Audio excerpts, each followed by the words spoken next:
welcome to the March Austin Web Python User Group. We have a few talks today. Jessica will be speaking about replacing a legacy service with lambda, right?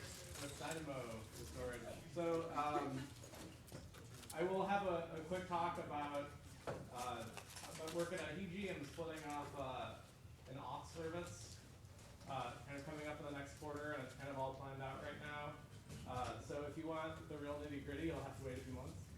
And last, Trac will be talking about a deployment pipeline that we've been working with recently. So thank you, Ordoro, for beer.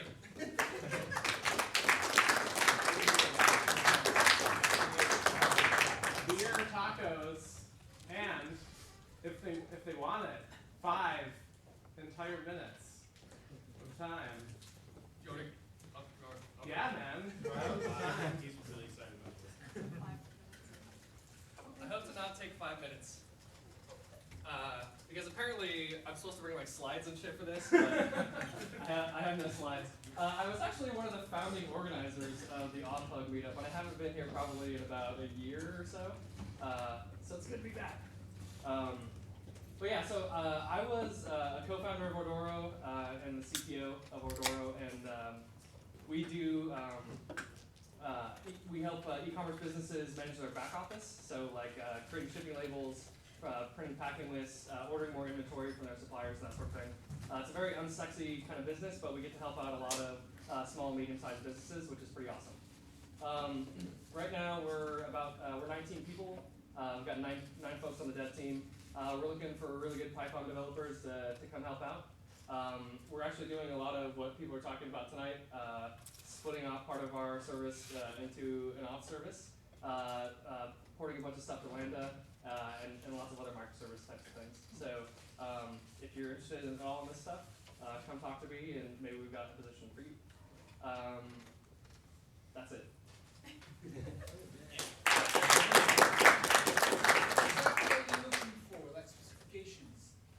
Just Python developers. We're looking for. Python, like if I did Python for half an hour, I'm okay.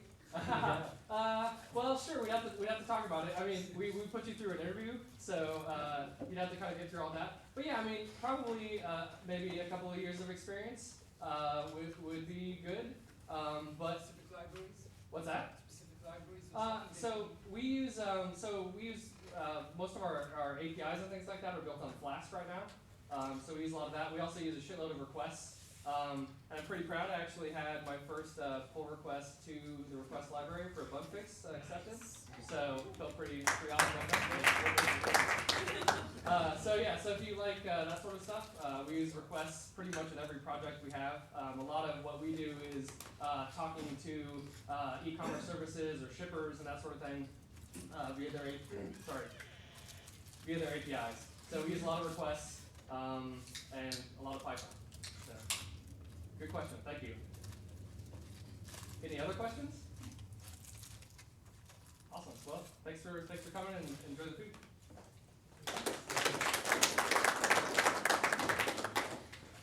All right, and without further ado, for RetailMeNot, we have Jessica Lucci to tell us about her microservice with lambda and dynamo. I don't know if the microphones work, so what's that? So exciting. Can you guys hear me back there? I don't have a microphone. You good? Okay, cool. I don't know if they work. I'm not gonna. I don't either. All right, cool beans. So my name is Jessica. I work at RetailMeNot. For those of you guys who haven't heard of RetailMeNot, we are a couponing company / digital marketplace for offers. We help people save money. So that is what we do. And what I'm going to be talking about today is one of the legacy systems that we had within the company and how we migrated to a serverless microservice architecture from what we had before. So the system that I'm going to be talking about, we had customers and they were happy because they were saving money. Yay! And then they got sad. I'm really good with like art and stuff. Okay. So one of the things that was happening that we were seeing was that customers were missing out on deals from merchants that they were interested in. Either the sale had passed before we had a chance to notify them about it, or we didn't know that they were interested in that merchant at all. So this is really a personalization problem that we were trying to solve. So we built this really awesome system that let us query user behavior and come up with affinities that they had for merchants in real time, what was real time-ish at the day, and they were happy again. So that's the system. The problem that we faced, this is a basic architecture of the system that we had built. So it had a lot of pieces in it. We had a bunch of ETL jobs that were reading raw weblogs off about what users had been doing on our site, and they were extracting important information and loading them into both the Mongo and Cassandra stores. The Cassandra cluster that we had was a 7-node cluster. It was like, 2XL instances. They're huge.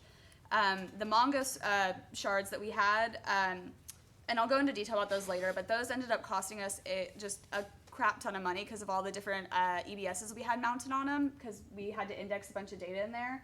And also we had 2 separate data stores in the same system because we were trying to solve 2 problems. We wanted to, A, be able to index user data, so static user data, emails, things like that in real time, in addition to being able to index user behavior and user history in real time, which is what the Cassandra cluster was for.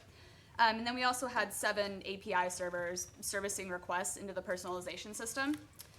So it was very expensive. And on top of that, we were using a bunch of legacy config that we had in the company. So everything was puppetized. Anytime you wanted to change a server config, you wanted to modify a secret, you had to go into a central Puppet repository that we had, and you had to modify whatever you needed to in that playbook. And you had to, make sure that whatever you were changing didn't affect another team. And if it did, you had to go notify all these other teams. And, hey, I'm standing up a new service, or I need to change this password. I see that you're using it in your config too. Sorry. So it was a real issue. So the replica set in the clusters were really difficult to modify because every time you wanted to reshard that cluster, you wanted to add another node, bring it into rotation, you would have to repuppet the entire cluster. And again, all the issues I mentioned before with that made it difficult. In addition, so what would happen is a deployment could take hours to days depending on how many things you were touching. So, if you're modifying somebody's database password, or if you're trying to bring up a new node into this cluster, it could take days to get approval from other teams and et cetera. It was not an easy process. And you had to have access to the Puppet repository, and you had to know how Puppet worked. There's all sorts of stuff. And also, it was a system that was serving 2 separate purposes. In that way, it was really monolithic. So it was indexing user data in real time. And the way that we did that was we had tons of user information, so things like email address, birthdays, things like that, and each of those facets had an index attached to it.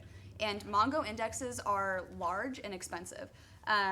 So what we had to do, because it was really difficult to reshard that cluster and add more nodes into rotation, is we would just up the EBS mounts on them. I think by the time we brought the system down, we had it was a 1600 gigabyte SSD IO optimized EBS volume mounted onto each of those, which is it was insanely expensive. Yeah, and we didn't have any user reconciliation either. So the index set grew exponentially because we never erased users or reconciled them with identities that were coming in from different sources. And so the other purpose we were serving is we were indexing user behavior in real time. And so the Cassandra nodes didn't have the same issues because we over-provisioned initially, but they still were running out of disk space at the very end. And also the people who had initially set up the system were no longer working at the company, so nobody knew what this thing was doing, which I think is a pretty common issue with legacy systems. And so this is every day of my life when I started on this project. So what we came up with initially is I re-architected the entire thing using some really cool technology. We were going to use API Gateway. We were going to have lambdas reading from that. We were going to use our new data pipeline to feed stuff into Dynamo and index it with Elasticsearch so you could index in real time, still have that same thing. So it was awesome, we're going to use all this new technology. We started building it out, realized that we couldn't use API Gateway because you can't associate an instance profile with Gateway. So you can't do cross-account authentication. I could do a whole talk about that, so I won't get into it. So we couldn't use API Gateway. Which one was that? Oh yeah, we were getting rid of the data store. The raw logs were moving to another location, so we couldn't read from that source anymore. This was the same thing. I can't talk to API Gateway to this service, and that anyway, like the whole thing fell apart. So what we did is we took a step back and we actually audited the system, which is what we should have done in the first place. It took a couple weeks, but it was worth, and this is sort of a, I stubbed out a bunch of the like sensitive stuff, but this took a couple weeks to come up with, and this is basically the data flow through the entire system. And you can see these are all different data stores. These are the different ETL jobs we had, like just the massive amount of things that are talking to each other. Took me about 2 weeks to actually come up with this diagram, and it turns out out of all of this, we were only using 2 data sets within all of this that were actually applicable to upstream services. So out of all this infrastructure we had, we only needed 2 pieces of data out of that. So then we took another stab at archetyping now that we actually knew what we were building. And so when we were coming up with the new plan, we were also doing some other really cool stuff in the company. So we built an internal real-time data analytics pipeline. So instead of parsing raw logs about user behavior, we were actually taking those events and feeding them into a Kinesis stream in real time. So you would hook a listener to that stream and you could get user behavior in real time. Also, we had completely redone our internal deployment and secrets management tooling. We wrote this really cool internal deployment management system, which was essentially a CloudFormation wrapper. So CloudFormation manages all of your like cattle instances, anything that you don't need to be named and persistent. So we wrote wrote a slim wrapper around that managed pet resources where you actually need them up and available all the time. So we didn't need Puppet to config stuff. We would use this new tool to bring it up. In addition to that problem I was talking about earlier, where secrets, if you changed it, you had to make sure nobody else was using it. We actually wrote a new secrets management tool where these secrets are isolated to a AWS role level. We have an encrypted S3 bucket that you can read from if you are authorized as a certain role to read from that location in the bucket. So essentially we have isolated secrets to team level now. So if you want to change a secret, all you care about is if your team members need it. So when we were re-architecting, we had to choose what data store we wanted to use. Redshift kind of went out the way at the very beginning because that's really optimized for sort of large batch jobs, and we didn't need that anymore because we only had those 2 small data sets, and it was really expensive. And so we were between Dynamo and RDS. We went from a NoSQL store, Mongo, so Dynamo was really easy to port the schema over to, and we also had some problems with RDS authentication, which I'll talk about in a second. So we ended up choosing Dynamo. For those ETL jobs, they were really small when we came down to it, again, because we figured out what data we actually needed. So we were either going to have Lambda or ECS, and turns out we could have our jobs run in the before the Lambda would time out. So you have a 5-minute window to have a Lambda job run. So we just decided to use Lambda. It's much less overhead, easier to manage, and we only had 1 job at the end, so there was no point in using ECS. And with the API stuff, there were some hacks we could have done to get the authentication with Gateway to work, but we already had an existing API that could handle the sort of throughput that we needed, so we decided just to feed the data through that API instead. So we went from this to this, which didn't end up working, and then this is the architecture that we ended up with, which is literally 3 pieces. We have a Kinesis stream that reads the process events from our pipeline. There's a Lambda job listening to that stream. It does a little bit of transforming on the events, and then it dumps it into a Dynamo store, which is then, the data is then propagated through our personalization service API and consumed by upstream clients. So the benefits of that were, Lambda code deploys in seconds. It's incredibly fast. So if somebody broke something in production, okay, change it real quick, hit a button, bam, it's done. Again, because we had built those other tools, the entire application, deployment process, everything was isolated from other teams and other environments, so only we have to worry about what happens in our code. Fraction of the cost, Lambda's super cheap. You only pay for every invocation. Dynamo's a little more expensive, but you can provision the IOPS of the database, and the lower those provisions are, the less it costs. Yeah, and it's literally 1 file of code now. Like, that entire system came down to 1 Lambda job. It's 1 Python script. So if I leave, nobody's going to get really upset and like, crap, we have to redo the system. And now it really is real time. So before, we were doing these ETL jobs. They were running like every 5 minutes or so, but we were parsing raw logs and turning them into usable data Now we're getting that real data in real time through our pipeline, and it propagates within a matter of seconds to our Dynamo store. This is just kind of a cool DevOpsy thing. Like, we have customizable metrics and alarms through CloudWatch, and we can change them in a matter of seconds. So if we need to adjust a threshold for something, because we're getting like a spike in traffic, we can flip that switch, and it's, alarms go off, and it's done, which was just a cool benefit we got from this. So some like technology gotchas on the more specific level. This is what I talked about a second ago. So RDS, you can't assign instance profile or resource policies to RDS. You can only put it in a security group or spin it up in a VPC. Lambdas are the exact opposite of that. You can assign an instance profile to them, but you can't put them in a security group because their IPs are dynamic. They spin up when needed. So we had a really hard time with like, how do we make these things talk to each other? So the correct solution, after talking to some TAMs and being upset, is that you put these in a VPC in a private subnet where they can just play with each other nicely. But we don't have any standards for VPCs yet, where it's something we're still kind of working on. So at the time, that particular thing didn't work for us. So just something to keep in mind. Another thing that our events are time sensitive, so user behavior has a timestamp on it. Kinesis has multiple shards in it, and those records will get written to different shards. And depending on how performant that shard is, there's a possibility that your records will get read from that stream, or that stream out of order. So you are not guaranteed record ordering in Kinesis, so we had to make some accounting for that in our Lambda job to make sure that we weren't stomping out timestamps.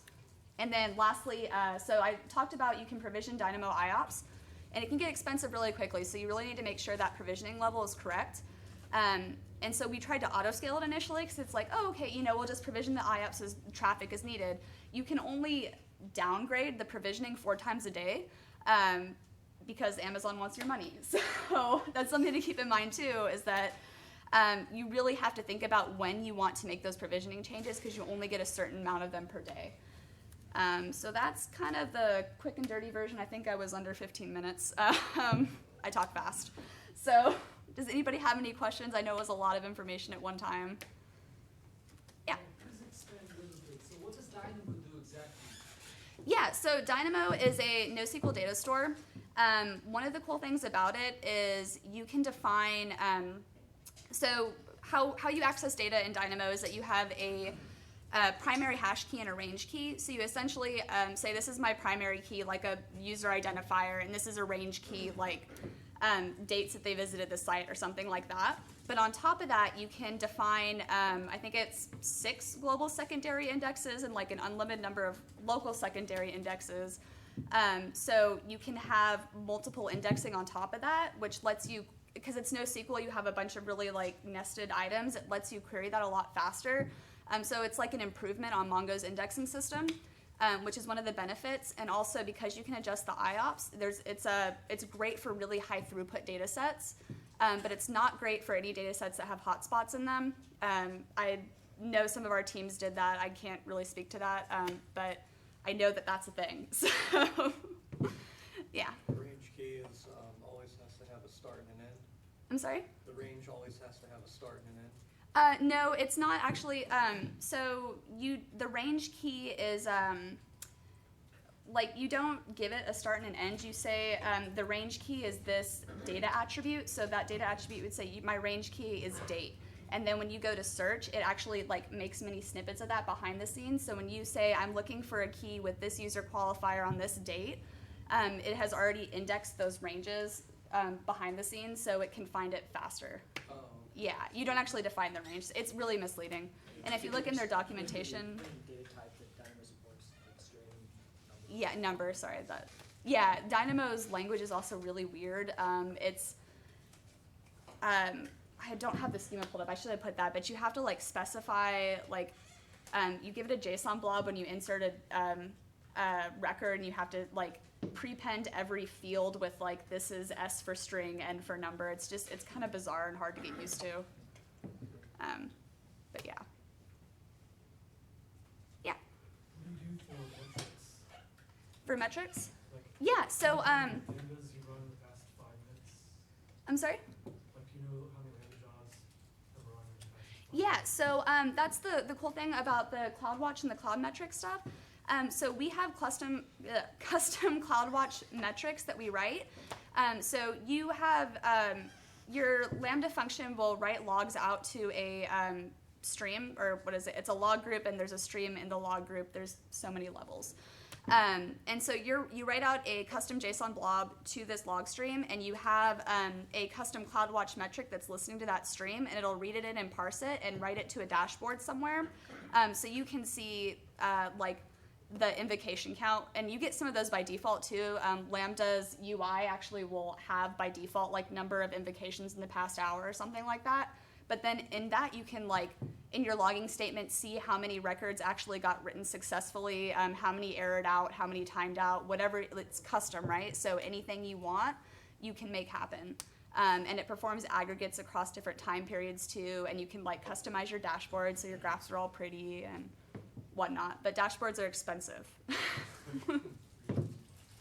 But we use them anyway. Yeah. Is Dynamo Amazon specific? Yes. Does that make testing expensive, like every time you run automated tests? So it's a fairly new technology, so we're kind of still working out the kinks with testing it, but what we're essentially doing is stubbing it out. Like, we're not running full integration tests against Dynamo. We'll do load testing, so we'll up the IOPS provisioning, we'll over provision it. We can run a load test and make sure that it can at least handle X amount of throughput. So if we know that at peak time we're gonna get 15,000 requests a second, make sure that if we over provision Dynamo, it can still handle that and the SLA is met on the personalization service. But we don't run integration tests every time. I know that's bad, but we run unit tests There's, and stub it out. I think Amazon supplies a dynamo mod. Yep. Do they? Amazon Okay. supplies a Java jar that you can run locally or in Oh. a container. So if you actually do Our need team to doesn't do that. kind of integration testing against Dynamo, it does almost everything except for the provisioned IOPS business.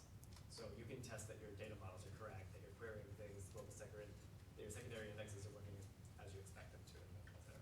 Yeah, our team is just bad about testing, so sorry. Yes. How much time did it take you to actually transform from this diagram you showed at the beginning to this? To this one? Stage and the thing, and how big is your team? So I actually headed this project. So I did the that audit piece that you saw, that all those swim lanes, that probably took me like 2 weeks just to go through the system and see what the heck it was doing. To stand up that service, it probably took 2 days because so that was what I was talking about, that tool we had written, the deployment tool, that CloudFormation wrapper. There are other teams who have already written like Lambda microservices in the company, so you just kind of copy their config, modify what you need to modify, and literally the deployment is just one button and it spins up your infrastructure. So like 2 days to spin up that stack. The code maybe took like a week to write. So I mean, the part that took the longest was backfilling everything from running all the records back through so we didn't lose any user data. And then also making sure that we met the SLA and the personalization service. But I mean, like building the system because of the internal tooling we had maybe took 2 weeks at the most. So approximately 1 month and say one person? Yeah, so I had a little bit of help when with building the backfill part. Somebody else actually wrote the backfill script for me. But yeah, other than that, like I guess with the auditing and all of that, probably about a month and 2 or 3 people overall. Yeah. The internal tools we built to replace Puppet are awesome. Yeah. So at the beginning of your talk, you talked about how the previous system was a beast.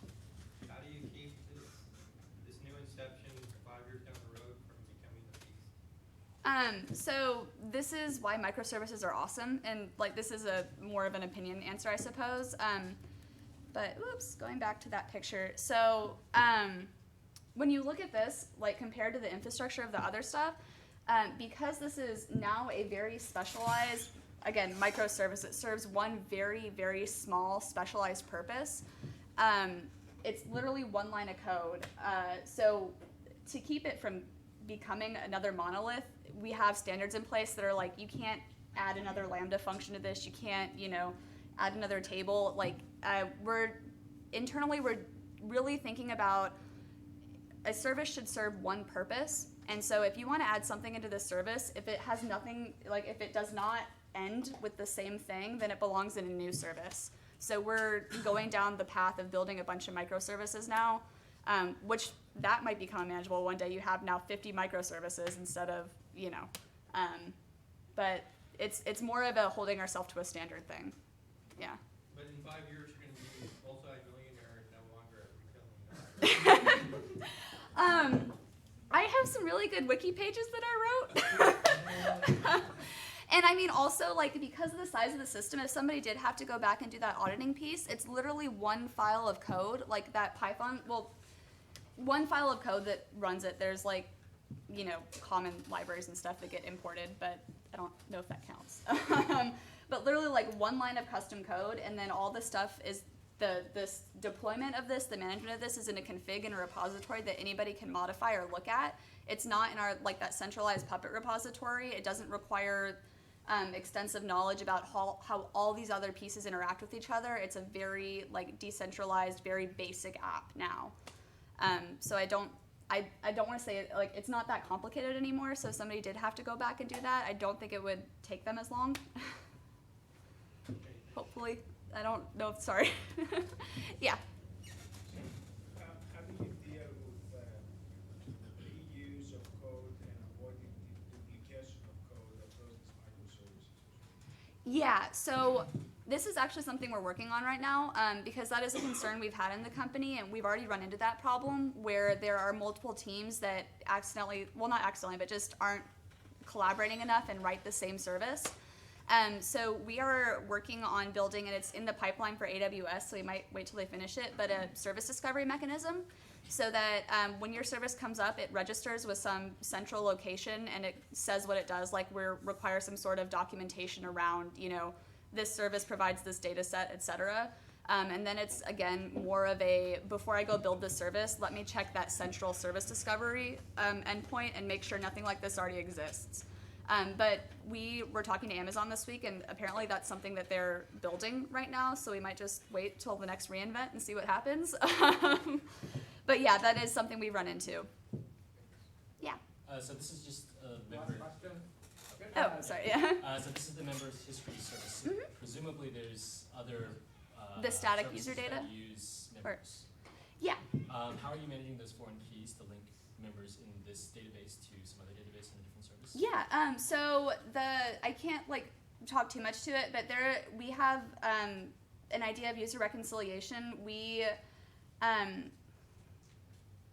just trying to figure out how to say this without, like, saying things I'm not supposed to say. We have a primary user identifier key that everybody has access to, and that key maps to an identity. So we have a central, I kind of didn't mention this. This is the history service. That static user set that we also have has now migrated to a separate service because, again, they're two separate ideals. And that static user set has all the different, like, this is the primary identifier for a user. It might have other identifiers, but it reconciles them in that service. So if somebody needed to call the personalization service, but they weren't sure what that user's identifier was, they would call out to the static user service first, grab that identifier, then pass it in here to pull back the history. I think I didn't say anything bad. Yeah, good? All right, good. All right, thank you guys.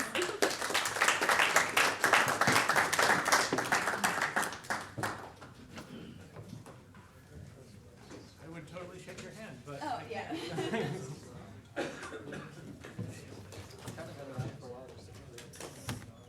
All right.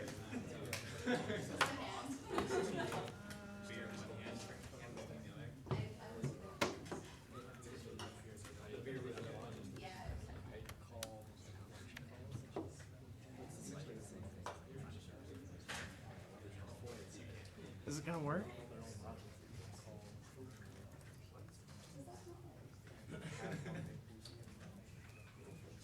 Nope.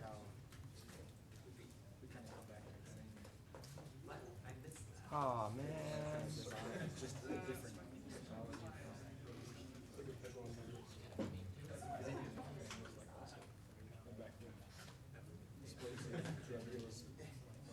Oh snap. All right. I'm going to leave that in a totally worthless spot for now. Thank you once again to Jessica Lucci. All right, so I wanted to talk really quickly, well, not too quickly, about an authentication service that we're putting together at AWPUG right now. When I say putting together, we kind of have a goal to figure out what we're going to do around an authentication microservice, and then like any good organization, once we figure out how much it costs, we'll figure out what to do with it. So we're kind of going through that reconciliation right now. So we have two applications today. Our first is called Envision, which is sort of a dashboard for our remote network management tool. When the user authenticates today, they send a username and a password. They get back a session token. When we started up a second web service, we decided to use JWT tokens. We're not using it in the kind of the most ideal, complex way, but again, a user submits a user ID and a password. Instead of getting back a cookie, they get a token that goes into the browser local storage. And that token, when we're checking it,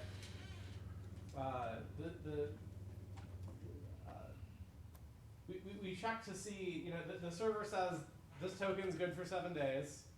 Has 7 days passed? No? Okay, we're still accepting the token. When the user logs out, that token gets deleted from the browser.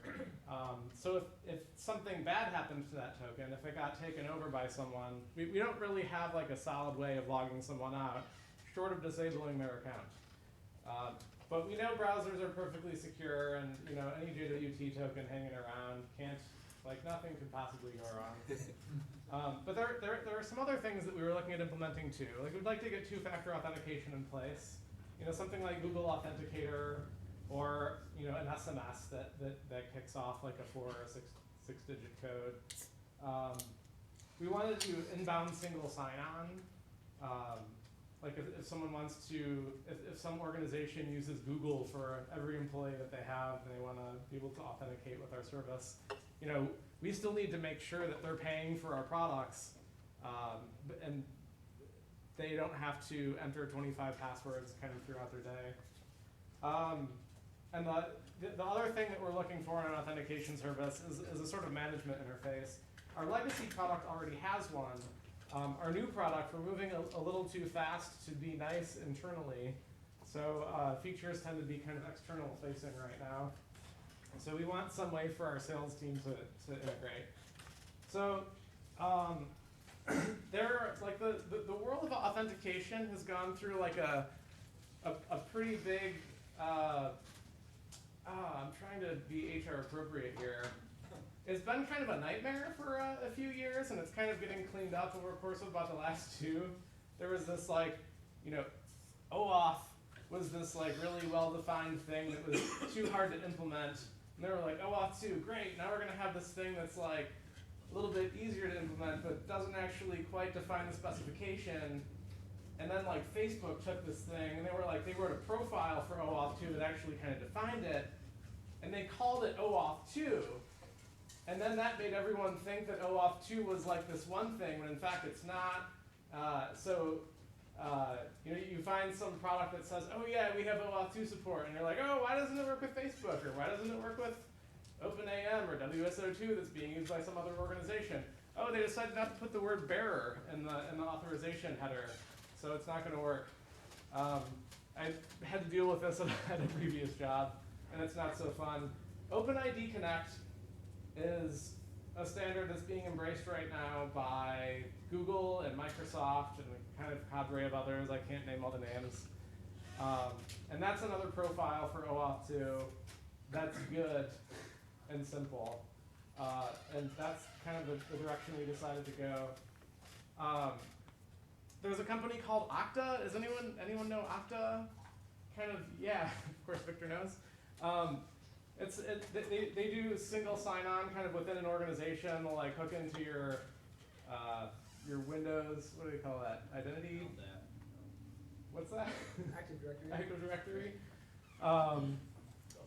So that all your business users can log on and they're automatically signed into their Salesforce and everything else. And that's kind of based on SAML. And that company decided that they would start up an authentication as a service. So rather than standing up your own OpenID provider, you can have them work on it. Unfortunately, it's not incredibly difficult to set up your own, but they use an enterprise sales cycle, so they're kind of hard to afford. So we did shop around a little bit. I've worked in the past with a couple like OpenAM and WSO2, and they were more like complex than complicated. Complicated, more complicated than complex. All right, I'm getting my like Zen of Python out of order, I think, but I wasn't particularly impressed. There's an organization in town called Glue that takes a lot of open source packages and gives you what you need to set up your own OpenID Connect provider. So I started looking into Glue a little bit, and this is likely the direction that we're moving in. So Glue has an LDAP server, like right now, because we have two independent databases that we're checking usernames and passwords against. We want to be able to unify people under a single login if they're paying for multiple products. So it'll use a common LDAP server. LDAP's pretty great because instead of deciding whether you want to use MD5 or SHA-512, you kind of just put in a username and a password and get back a 1 or a 0, true or false. There are like a dozen packages. So in addition to like the LDAP, they also have OxOff, which is the OpenID provider. And it's got like a nice user interface, or salespeople, when they close a sale and they finish high-five, they don't gong. Apparently that's like 5 years ago now or something. They can enter their own information. So I have a, oh man, that's a nice photo.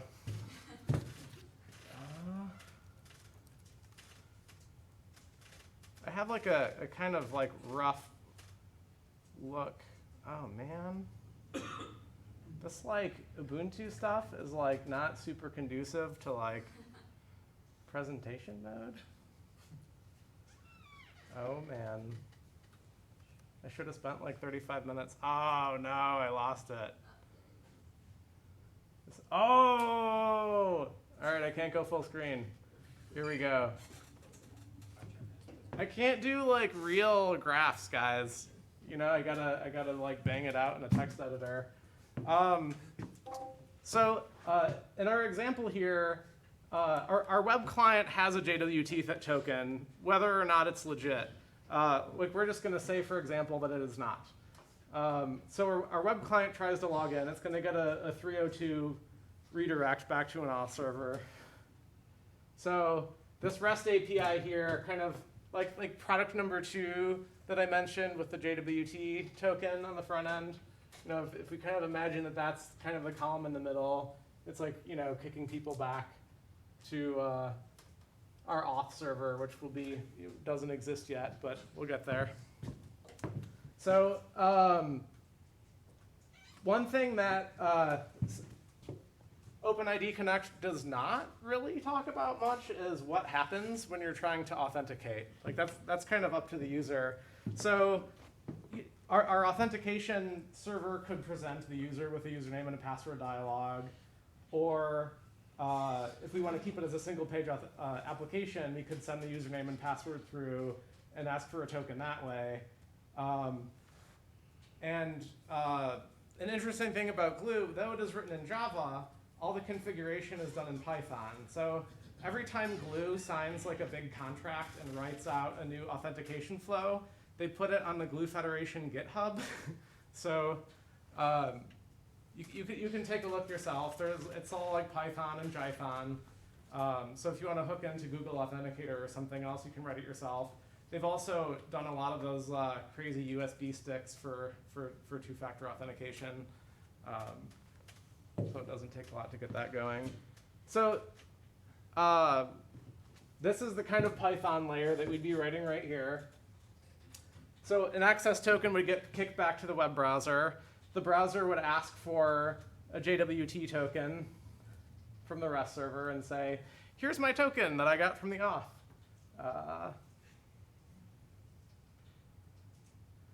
So our REST API would use that token to ask for some information from the auth server, and then generate and kick back a token. And then from there, it's exactly the way that we have been running it. So this time the get service plans call is made, we actually just return a list of service plans. So regarding, I think I kind of rolled it in there. I meant to talk about two-factor authentication a bit at the end, but yeah, I mean, that's kind of just rolled into that, like the regular workflow. Whether that the two-factor gets sent in the same request, like, username, password, key, or you send username and password first, and then it asks you for the key, is all kind of taken care of by us, by the development team. So kind of a lot to be determined there, but cool. So that's about what I got. Does anyone have any questions? Are you offering this? What's that? Are you giving it away? What do you mean giving it away? You can just develop an authentication method for your own company, or is it something that you're sharing? Oh no, this is Glue is a company in town, and they've open sourced all this. Okay, so it is open source. Yeah, and I'll be glad to share, as implementation happens, I'd be glad to share anything with the group. So if anyone wants to stay in touch, that's fine. All right. Cool.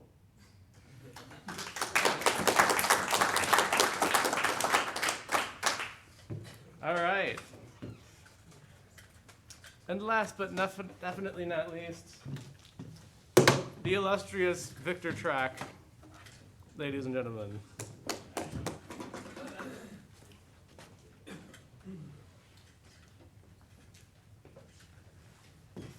Hello. I've done zero preparation for this, and so I figured I would show our product and then maybe kind of just go through what I do during the day, do some work, and then you guys can ask questions, and it can be very interactive. And a lot of what we do actually seems to be similar to what they do, those guys at RetailMeNot, with their CloudFormation stuff. Does so be kind of curious to kind of compare notes afterwards and see how similar different things are. Sweet. All right.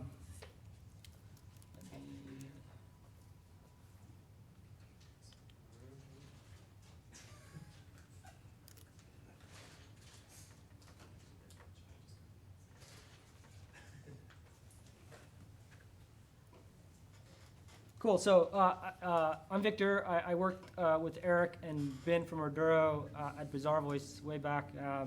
And in Austin, I've also worked for Roykoi and then Impossible Ventures / Wikibuy. Have you guys ever heard of Wikibuy? Good. Okay, cool. So do you guys want to see a product demo really fast? Yeah. Any interest? Okay. Let me... so Wikibuy is we are a website browser extension. So if you go to wikibuy.com, I'm logged in, so you'll see my kind of product stream. But if you install the browser extension, you get this W here in the corner, and basically we have a list of sites that we support. So with the browser extension, we'll kind of as you're shopping online and you go to a site that we support and you add something to your cart, we'll actually go out on our server, we'll do it all server side, and scour the web for a better price. And so when we do find a better price, or when we do find a product that's exactly what you just added to your cart, we'll actually add that to the cart, all these various sites, and then run through as many discounts as we can find, like coupons, some not too dissimilar from RetailMeNot, and then we'll get the exact price back with taxes and all shipping included. And so, and if that price is better than the price that you're about to add, we'll display it for you. So just, is anybody looking for some shoes is anybody actively shopping for something right now that's like a reasonable value over like 50 or $100? No? Yeah. What are you looking for? Wasn't it like, is this only clothes? No, like we'll do a bunch of stuff. Like, you know, I do these shoes a lot. I like to brew. I want to set up like a brewery in my garage. Okay. Let me try that really fast. That'd be really, because I'm guessing we're not going to be that successful at something like brewing stuff. Yeah. We're really good at like electronics, TVs, like shoes. I bought a washing machine last week because my washing machine broke, and that worked really well as well. So. A lot of mini fridges. Yeah, let me try after. Let me add these shoes in. Can I give you guys and show you guys what happens? So I add this to cart at Zappos, right? And so the extension notices that Zappos is one of the sites that we support, and so it's out finding better prices. And so if I go to wikibuy.com now, what's happening is you'll see those shoes show up. And so what's happening is like we're actively hitting as many sites, we like hundreds of sites. And then we're finding that exact configuration, those Vazi paste shoes in yellow/blue in size 8. And then when we do find them, we run them through the coupon system. And then we take them through checkout as well. So the price that we come back is the exact guaranteed price. So where should I go for this? Amazon? For this, you want like a mini fridge? Yeah, mini fridges is fine. Does this work in Safari? No, so right now it's a Chrome extension. We've got an iOS app that's in private beta. How's this one? Yeah, it looks good. A little Yeah? small. Can I try that one? Let's use a bigger one. I'm buying fridges, yeah. No thanks. What is the average time you can find the deal? I'm sorry? What is the average time you can find the deal? Average time. So right now, it takes about a minute to run through everything because we're actually hitting lots of sites. And then actually the checkout process is what takes the longest. So we've got a ton of services going through checkout right now. Would it be faster if y'all just have like a ginormous cache that you could just index and hit? Or? Yes, it would be faster, but the prices and it wouldn't be accurate, right? Because the price that we come back is actually your shipping address with your tax, and it's a unique combination for everybody. Prices go and with coupons, exactly right. So we actually have data feeds from all these different sites, but the prices aren't accurate, because the price that they give out in a daily data feed doesn't include coupons or daily specials or whatever. So just for an example, that Vazi paste I found. Hollowbird Sports, save $36. East Bay with coupon, and if you kind of hover over, you can see the seller discount. We found the coupon for you. And then Foot Locker, another $27. This is like it would literally take you a few minutes longer to kind of go through all these sites. Do you have drivers like for each specific site, or how are you like? Magic. Magic? We do. Okay, so. We spent about a year writing a machine learning algorithm that kind of scours the web and understands products. And so we run all that through a bunch of models and outputs like whether this is a match or not. So you can see like these are guaranteed matches. So anytime you see a guaranteed match, we'll like actually guarantee the money. So you can actually like check out with Wikibuy. One question: how can you verify the coupon is valid? For example, we guarantee the price. So we're that sure that the coupon is valid. So one of the really big benefits, like for me, it's not just like the coupon. It's like imagine having one account and it's the Wikibuy account, and you can buy and know that you get the best price for the entire internet. So that's what's happening here. Like I have my Wikibuy account, and I've added this pair of shoes, and it's being shipped from Hollowbird Sports, right?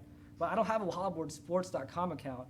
So, but if I hit place order, it's like one-click shopping for Hollowbird Sports. Like what will happen is our servers, because we've already written all the code to integrate all these checkout systems, we'll actually go and create an account for you with a email account that we generate just for that order, with a credit card just for that order, and then put in all your shipping information, and then your shoes will come, and we'll guarantee that price. So if that Hollowbird Sports gets hacked, and they get all their credit cards stolen, like you're not gonna go have to like go get a new credit card issued from your credit card bank.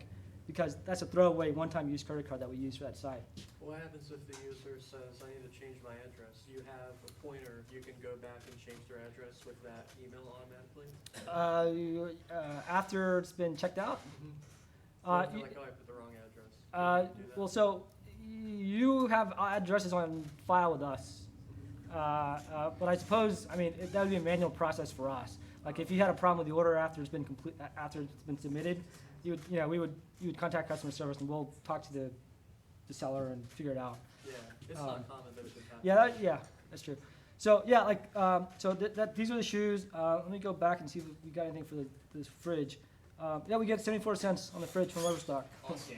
So. I could use that. Yeah, so like depending on the category of things, our model has been trained on like shoes and TVs and electronics and stuff like that. Cameras are really awesome, and certain things like fridges. We've probably never specifically trained a model for a fridge. Probably not very fast. How do you get paid? Like, what's the incentive? So the incentive for us is like, we're basically driving as much traffic to these retailers as possible. Like in the retail world, everybody's competing against Amazon almost, right? Like a lot of these smaller retailers like Holabird Sports and Eastbay and stuff, they're just getting crushed by Amazon. So they're happy to have anybody drive them traffic. And so the more traffic we drive them, the likelier it is that we can establish a relationship, that they can give us a special deal, and then I'd probably get some sort of affiliate code or something like that. For now, we're passing all the savings directly to the end user. So it's free for the user, Yep. guaranteed that they're going to save money, but your client that pays is a medium stores. Yeah, I mean, like, probably the business model. I mean, if you think about the business model in a way of like Google keywords, right, or Google AdWords, it's a percentage of marketing spend that companies have to pay Google, right? And it could be like 5% of their marketing spend. Now, imagine if they can get that same traffic and give 4% to the consumer in savings and 0.5% to WikiBuy. They would save a little bit, and the consumer would actually be more likely to use their site and get driven to their site as well. So. 3 people win. Yep. So Okay, cool. Sorry. You handle the returns as well? Yeah, we do. You do it this way? Yep. Wow. So yeah, the returns are a manual process for us too. Like you would contact us, we'll do the RMA, but we handle it. Are you guys going to automate the things like that in the future? Like, I'm sure with given like volume, right now we just got out of private beta. Like we haven't done any marketing. We're still kind of stealth, and so it's kind of friends and family, word of mouth type thing for now. But yeah, we'll definitely automate things as they come along. In the back. Tell us about the back end. Yeah, I'm trying to. Sorry, I didn't mean to get stuck in the price. This should have been. This could have been fast, but okay. So how this works is a bunch of microservices, and so we use Mesos. Anybody use Mesos? Hey. Okay, cool. So the Linux kernel, like if you look at a single system, right, the kernel manages resources for this box. Right, so like if I'm an application, I write my Python application and I run it on this Linux box, and I say I need, I allocate so much memory. I have to ask the kernel. The kernel figures out some bit of memory, some physical bit of memory that's free, and then hands me an address for this bit of memory. Mesos does the same thing for multiple systems. So it's the kernel for multiple systems. So then I have an application. It could be Docker, it could be whatever, and I hand it to Mesos. And I tell Mesos, for this particular application, I need 2 cores, and I need 5 gigs of RAM. Mesos will look at the entire cluster, like maybe I've got 30 boxes in this cluster, and it'll say this box has 2 cores and 5 gigs of RAM, and so I'm going to run this particular job, this Docker container, on this box, and it'll manage the life cycle of that process. And so as jobs comes in, Mesos figures out across the cluster where it can go. And so Mesos, the best way to think about it is the kernel for a distributed system, a distributed cluster. And then there's another project called Marathon that a lot of people run on top of Mesos. You have to run on top of Mesos. And so Marathon gives you a nice API so that it's more developer friendly. And the Mesos API is not too friendly. So I can show you Marathon, and this is what it looks like. And so we're a microservices-based company. And so on the back end, these are all microservices. There's a lot, and so discovery becomes an issue. We've got like a classifier, custom analytics, DFS, yada yada.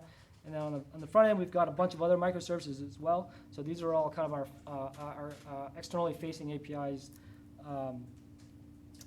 And so as a developer, how do you get your code from your desktop into Marathon? And then how do you, from an infrastructure perspective, how do you get a bunch of Mesos cluster servers running?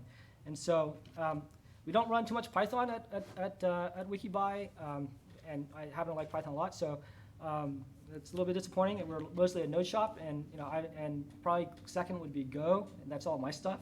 So Go and then Python, but after Node, it's just all my stuff. So I do all the back-end infrastructure stuff. And so what got me here tonight in this talk was, I was like, hey, I can think of something we wrote in Python. I can come talk about it. And we do run microservices, so they're two kind of disjointed sets. But the tool that I wrote in Python, I just gave it a name this past week. It was literally run.py. But I changed some characters. So it's now rain, because cloud and rain. I don't know. Nice. So it's basically, it uses a library called Troposphere, which is a Python CloudFormation wrapper, if you will. So who's used CloudFormation other than Jessica? Okay, everybody, cool, great. Yeah, RetailMeNot, sweet. Okay, quickly for everybody else, CloudFormation is a way to declaratively make your Amazon infrastructure. So like Puppet, Ansible, Chef, and all that stuff is really great for, once you have some boxes that you can SSH in to turn these blank boxes into something, right? So CloudFormation is great is when you have an Amazon API and you have nothing. You have no autoscale groups, you have no VPC, and you want to turn, this, emptiness of it, an Amazon EC2 API into a bunch of stuff.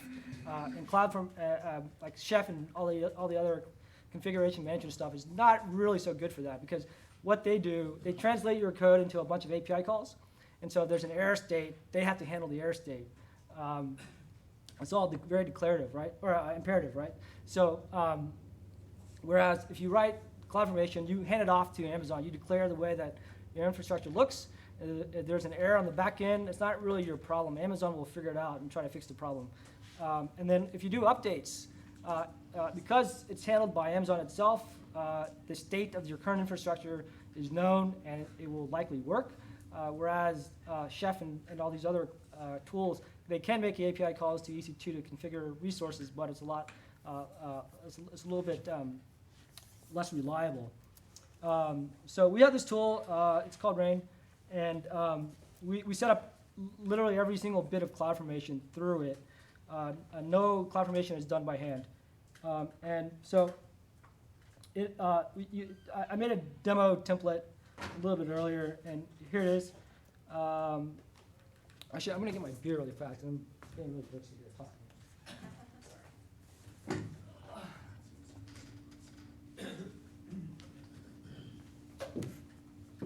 So yeah, if you start a template at Impossible Ventures Wikibuy, you inherit this base template called IV template, and that just gives you a bunch of nice things. And then the only function that you have to define is a function called configure. And then from then on, it's really just pure Python, and you can look at kind of the Troposphere documentation to kind of figure out what Troposphere does. But I actually never look at the Troposphere documentation because it maps one-to-one really closely with the CloudFormation API. So if you just go here, that's not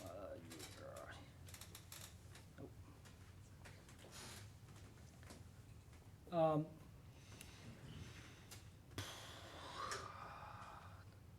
haven't looked at this in a while either. Point is, if you ever need to look at documentation, because Troposphere itself maps one-to-one to actual CloudFormation, you just everything you need to figure out, you can look at Amazon's website. So the nice thing about what Rain gives you is that it gives you a bunch of predefined functions Sorry, could you up your screen or text size? Oh yeah, sorry. Yeah, good call. Oh god. Let me close that. Okay, so it's good? Okay, cool. So yeah, so we have these basic functions that kind of are expected in any RANG template. You see, add a description. So this creates a demo ASG, and so you can call get default security groups if you want to add default security groups, and you can click on it and see what the default security groups are. It just says there's some defined security groups that I kind of expect all instances to have. How do I go back? Oh, I did not mean to do that. Wah, wah, wah, wah. Presentation mode. How about, can you still read that or no? No, they probably can't do that. Control, yeah, it's not working. Control plus? Control plus is not working. Okay, I'll tell you what. Oh yeah, pinch and zoom, that's right. Yeah, I just turned that on too. You just click in the code. Let's do this. Yeah. Okay, so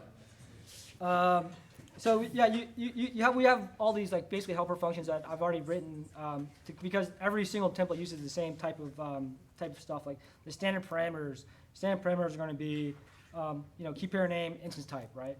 So, and then standard policies, which are going to be allow this particular instance, an IAM policy, to describe itself, describe its environment. It's the VPC that it's in, the region that it's in, and so forth. And then you can, this self.add parameter is a little bit of troposphere. And so it's adding a parameter to this CloudFormation that says, I'm going to ask for an AMI. And then this is a helper function that's part of RANG, says get latest AMI ID. So we bake AMIs for everything. And so like, I don't actually have to fill this out because we've got the default. And then to launch an autoscale group in Amazon, you need a launch configuration and an autoscale group, right? So these are all just properties of a launch configuration. And a lot of the stuff like this instance profile, if you just do self_instance profile, we actually fill it in for you. That's generated up here in the rest of the code. So basically all the boilerplate of CloudFormation gets done for you. This will generate, I don't know, like 100-line CloudFormation. And you can see it's maybe, well, it's a little bit longer for other reasons because I've tried to be a little bit more verbose for everybody. But and so this is my CloudFormation. And then in user data is how you inject stuff into an instance that boots up. And so I just wrote a little bit of bash. And all this does is we use another tool called console, and that's for service discovery. And so what this does is when this instance boots, it's going to run this bash. And part of the bash is it writes this file. So it's just catting to into file to a file, and here's the contents of the file. And we're going to fill in with some environment stuff, like a name and a service. And then at the very end, I'm going to echo hello world to index.html, and I'm going to run it. And so here's my autoscale group. For that, and again, it's just like, in an autoscale, you need some basic properties. Your launch configuration, which is a reference to the one we just made, min size 3, max size 3, desired capacity 3, right? And so I have this file that I've written. And so what do you do with that? Does Mesos not have service discovery built in? It doesn't. No, it's really just like, it's very raw. What? Yeah. So and Mesosphere. Mesosphere uses etcd, I'm pretty sure. Yeah, it can. It doesn't by default. Like, so we use Mesosphere. We don't use etcd. There are a bunch of different things you can use with Mesosphere, and you don't really have to. I can show you how our service discovery works too. Like, so we use console, which is really awesome. We vetted it a little bit. I think it was too expensive. Too expensive. It's open source. No, it was EOS. Oh, Locally EOS. CI. There was a team that just Okay, cool. This is console for us. It provides it provides a distributed key value store, DNS, service discovery. So everything in here, you see like this thing called 7 Bridges accounts, bbox. These are all Marathon services that kind of register with console. So like here's like 7 Bridges accounts, yada yada. Close this. And so each one of these things defines a health check. Like if you go to Mesosphere or Marathon and you say like, here's my health check, console will actually also check it, and so you can see it's passing. You can see the Mesos node that it's running on. So for a bigger service like accounts, that handles all of our account stuff, you can see all the various nodes that it's running on. It's running on 6 different nodes, and it's got 12 different health checks that it's doing on each one of those nodes for that service. So the nice thing is like using Marathon and auto-scaling and the way that we use Rain to set up the auto-scaling and all the infrastructure, I can do something like console EC2.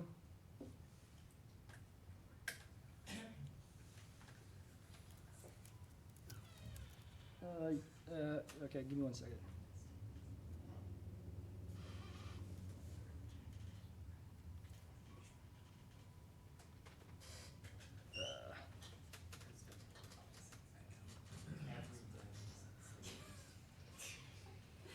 So here's here are all of our dev Mesos clusters, instances that make up our Mesos cluster.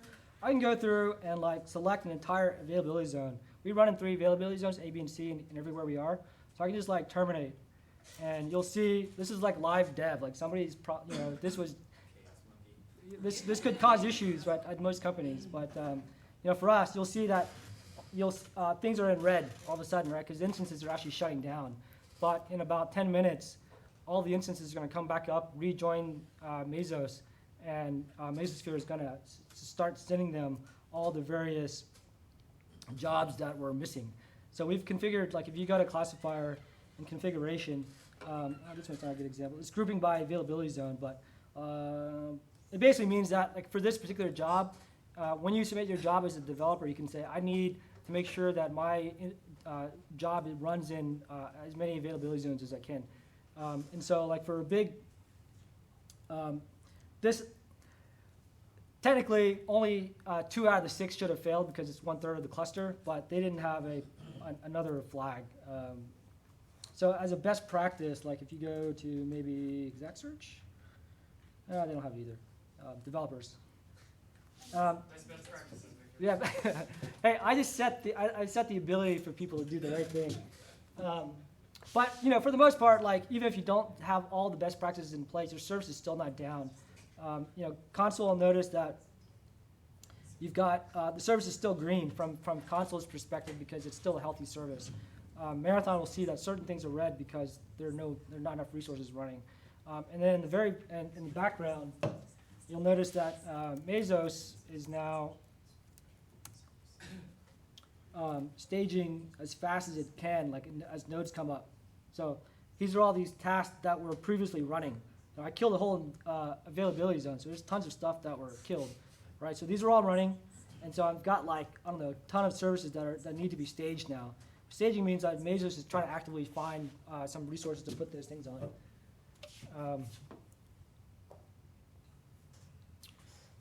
So that's Mesos and Marathon, and kind of the point of all this is like we use CloudFormation for everything, and Console for services discovery. I think so. One of the cool things, like, I made that demo template, right?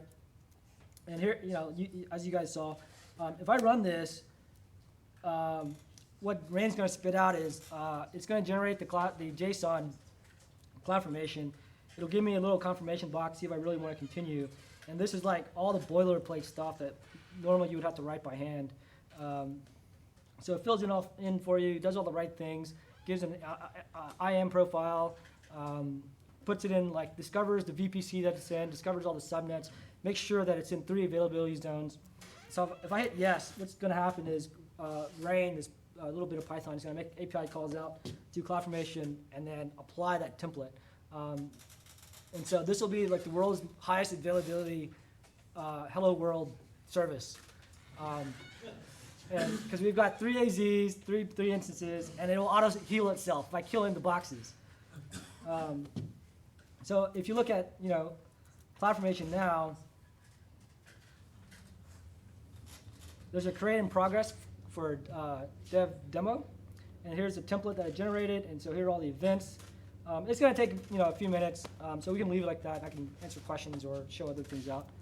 I can do a live upgrade. I was like, should I upgrade Elasticsearch during the demo on a live production system? I can if you guys want to see that. Yeah. All right. I get to do work and call it like for a presentation or something. You're running R3XLs, right? For certain things, yeah. Yeah. Well, I saw like 100 of them. What is your bill every month? It's small, a lot smaller than let's say my bill at Bizarre Voice. How's that?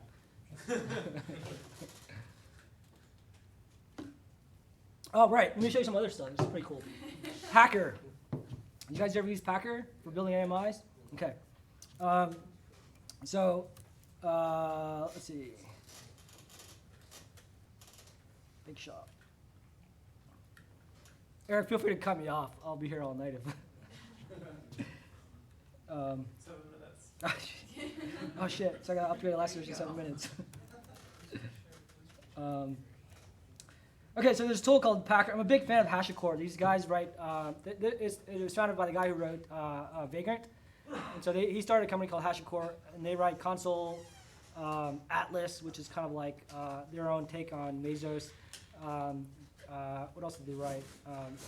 Packer. They wrote a bunch of cool shit. It's all in Go, and it's like works extremely well for the sort of how new the company is. So one of their tools is called Packer, and the idea of Packer is that it takes stuff like provisioning stuff like Bash. It can be Bash, could be Ansible, could be any type of thing, and then it spits out images. So the images, like I can write one bit of Packer using Ansible or whatever, and then I can specify I want an AMI for Google Cloud, I want an AMI for Amazon, I want a Vagrant output, and it all looks the same. So what we do is for our instances, we have several Packer roles. So we have one called Amazon Base, which is what most things run. So you kind of see like this demo project is using Amazon Base here, right? So basically, when I get latest AMI ID, this will go out and get the latest version that Packer built, and that's just sitting in our AMI account. So for something like Elasticsearch, we actually could use everything using Amazon Base, and then just have on boot these scripts install, turn this kind of base image into everything. So, but for a lot of things like Cassandra, Mesos, we actually want just to have a faster boot time. And so the kind of the philosophy that we do is for AMIs, for a particular type, everything that should be shared across all environments. And when I say environments, I mean like dev, staging, prod, and whatever. For all shared configuration and installs that makes something go faster, we bake it into an AMI. And then at boot time, the instance will discover which environment it belongs to and then customize itself for that environment. So for Elasticsearch, for example, this is literally all of like Packer. Like this is 8 lines of Packer, and it just says I'm going to kick off an Ansible role. So like really the meat of it goes into roles. So and you guys familiar with Ansible at all? Any Ansible people? Yep. So this is like the 22 lines that turns our Amazon base into a usable Packer AMI. Let me close all this crap. So yeah, there's a couple tasks. Basically, since this one at the very top installs. I can't read that. Installs OpenJDK8 and Elasticsearch, and we just grab this particular 220, and then the base that we use includes Amazon JDK7, so I just happen to remove it because I don't like things sitting around. So really, to like kind of upgrade Elasticsearch, all I would have to do is something like, let's going to change this 220. Actually, I'm just going to do 1, and I think that's the right version. It's elastic.co. Oh, what the hell? I'll just try it. See what happens. Worst thing you can do is fail. So 221, I'm pretty sure is the last working version. So then I am going to commit that. So git diff, that's my diff. Git commit am is, I'm going to do service Elasticsearch. So we have this little thing in Jenkins that basically looks at the service value and based on the service value builds the right AMI. So I'm just going to say upgrading Elasticsearch to 221. Ah, fuck.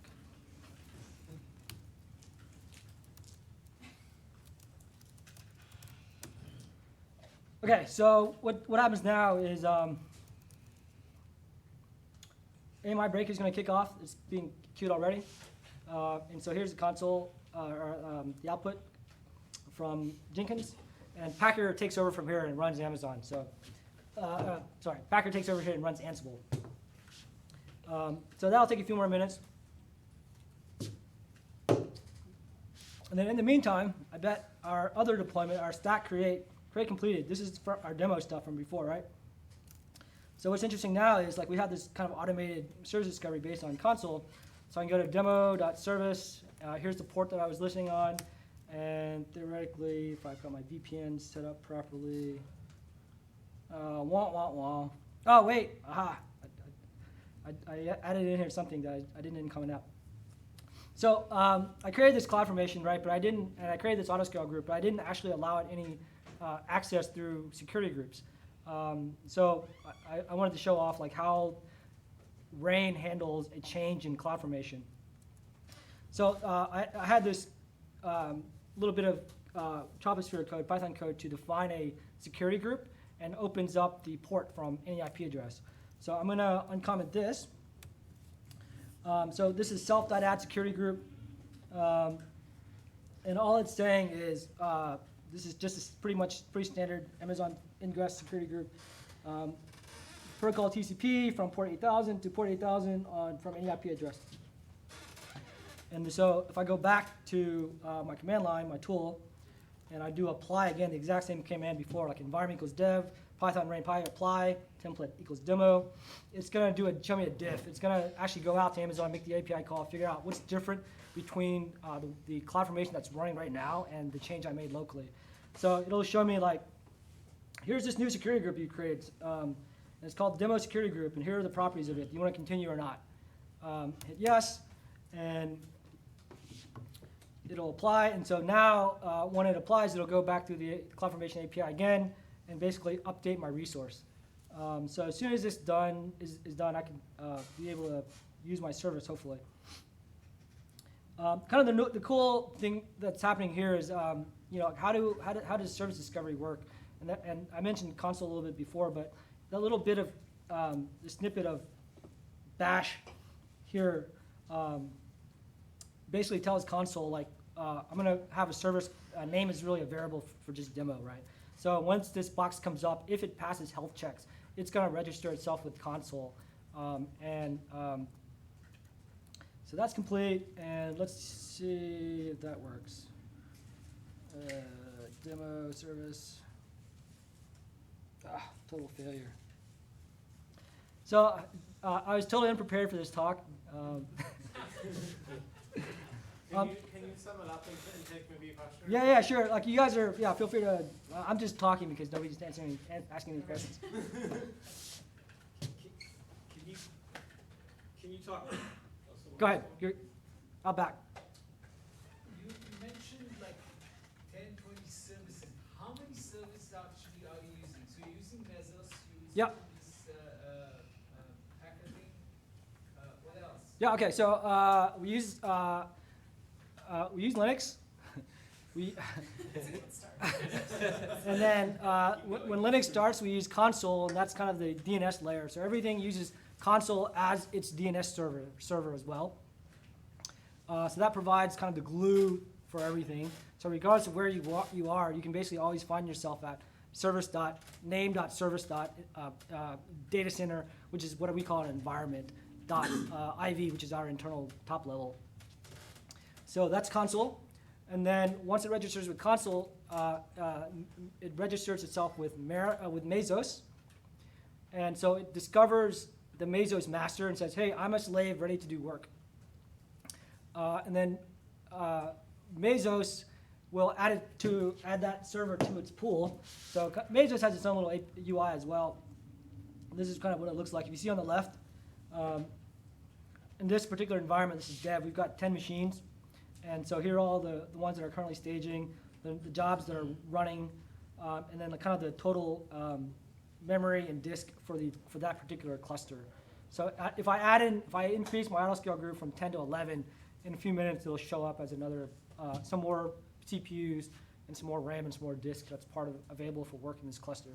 And then so to get jobs into Mesos, we have this nice UI out of Marathon that kind of, if you're a developer, you can come update your stuff, right? And so you use Jenkins to build things. And so like the other thing is what will happen is if I commit code locally and I push it to GitHub, Jenkins is going to do a build, and the output of that build is most likely going to be a Docker container. So then we put that Docker image into our Docker registry. So that can be another service, I guess.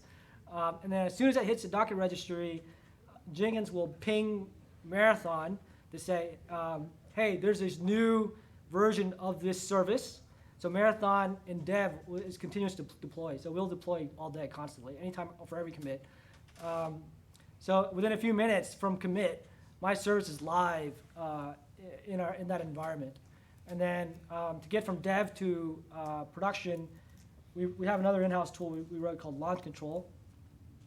I'm not connected to that particular VPN, but this should work. Yep, so this is Launch Control. So here are all of our services. And if I wanted to change a tag for that, I can say, or I can roll back. So here are all the versions that it knows about. These are all Docker images. So I can select, I want to roll back IV product classifier, one of our machine learning classifiers, to a previous version because there's a problem. I click that button, I want to roll back to 35, I want to put Victor here, and for whatever reason I want to roll it back. And then when I hit deploy, that'll actually push it out to the cluster. It does a bunch of other things, like puts it in Slack, lets other people know, puts it into Datadog to say, hey, some shit's happened, and everything's fully automated. So Datadog for monitoring. We have Kibana for logs. So every instance by default, every service by default emits itself to our logging infrastructure. Is it backed by Elasticsearch? It's backed by Elasticsearch. That's right. And I think that's it. Okay, so far I counted 9. Yeah. It's a lot of automation. 9 of And minus all the AWS services. Right. If I could change it, so If I was more prepared, I'd have a slide for you, but I. it's okay. I try to figure out the complexity of what you're doing. Yeah. Well, so I can understand how it seems very complex, but each, one way to think of it is like another microservice for every single component of the backend infrastructure, right? And so each one of these tools has a very specific job, and it's very, very good at its job. And so, I recently hired a DevOps engineer, and like within a week, he was able to like write his own template.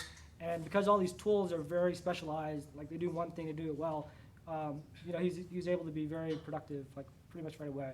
And it's just the two of us that runs this infrastructure. Like I, most of the time, don't bother with Mesos. Like Amazon has a hiccup, I just kill the instance and like wait 10 minutes and it heals itself. If we get load issues, like I can look at my Datadog graph, I can see all this, like this load, and like something's happening, like my shit's red, like oh no, I will add just more instances, and like it'll, figure itself out.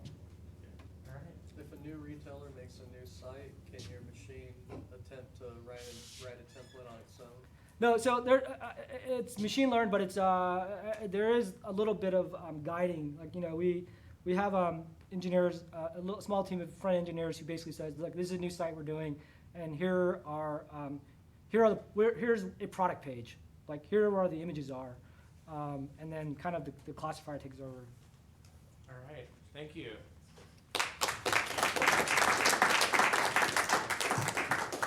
Thank you, there. Yeah, sure. All right. So thank you, Jessica Lucci, for the lovely talk. Thank you, Victor. My name is Eric Adams, and Ben. Thank you for both starting this group and for providing tacos and beer tonight. It was actually Josh. Josh. Yeah. Thanks, Josh. There's typically a bar thing that happens afterwards. Does anyone have a preference on location? Sleeping. Buffalo Billiards? Anyone want to go to Buffalo Billiards? Sure. Buffalo it is. All right. It's cheap. I like it. All right. So yeah, we have a few minutes to clear out of here. We need to be kind of packed up and out by 9. And I'll see you all across the street.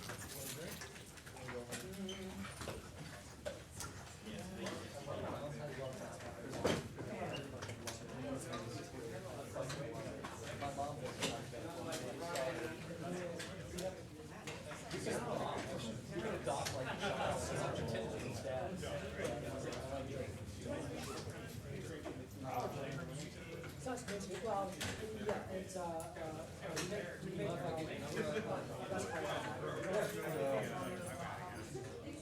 You're getting paid, you should, I think, names. no, a lot of these places was kind of. Oh, I didn't think so. Not doing it.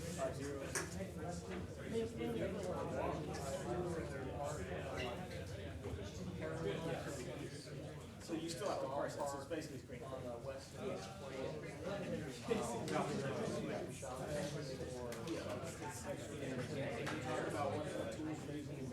It's all. It's all stuff that basically sort of high people.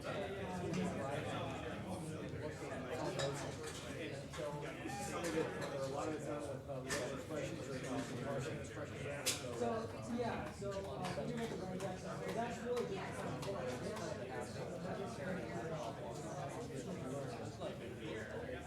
I'm not exercising those. this in terms of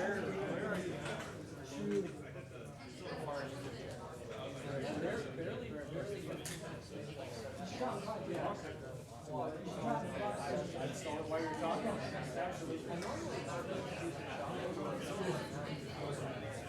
yeah, so you honestly,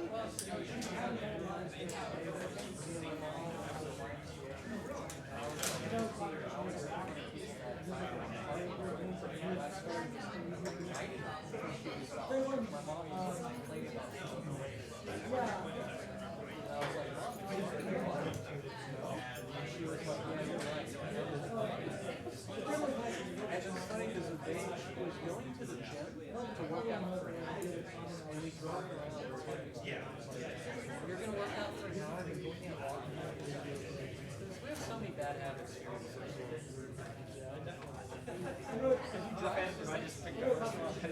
Well, you drive so much down the hill.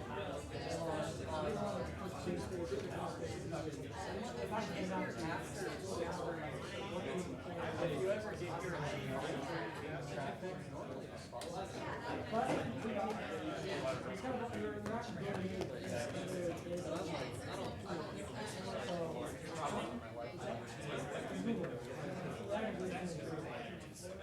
obviously none of the problem is that we're both so it turns out Google